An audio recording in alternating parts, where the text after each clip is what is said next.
ওই বিশেষ দল একের পর এক কার্ড খেলছে।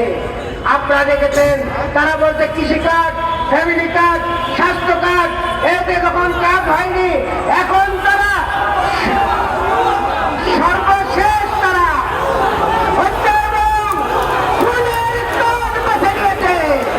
আমরা বলবো এই খুনের কার্ড শেখ হাসিনাও নিয়েছিল। আমরা এক আল্লাহ ছাড়া কোন সন্ত্রাসীকে ভয় করি না। আমরা এই সকল ঘটনার তীব্র নিন্দা এবং প্রতিবাদ জানাচ্ছি। আমরা অবিলম্বে আমাদের প্রিয় ভাই শহীদ রেজাউল করিমের খুনিদের আমরা গ্রেপ্তার দাবি করছি।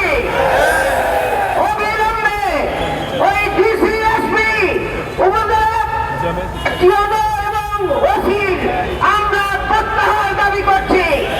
সংগ্রামী ভাইরা, একটি দলের প্রধান বাংলাদেশে আগমনের পর থেকে আমরা দেখেছি 25শে ডিসেম্বর ছিল কোন সভা সমাবেশ করার মতো ছিল না।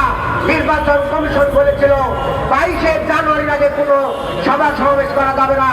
আমরা দেখেছি একটি দলের পক্ষ থেকে ভাইলেশন করে সেখানে মহা সমাবেশ করা হয়েছে। আমরা দেখেছি দ্বৈত নাগরিকদেরকে তারা বৈধতা দিয়েছে, ঋণ খেলাপিদেরকে বৈধতা দিয়েছে। এইভাবে একের পর এক যদি এই নির্বাচন কমিশন একটা দলের প্রতি আনুগত্য প্রকাশ করে তাহলে এই দেশের মানুষ নির্বাচন কমিশনকে ঘেরাও করতে বাধ্য হবে।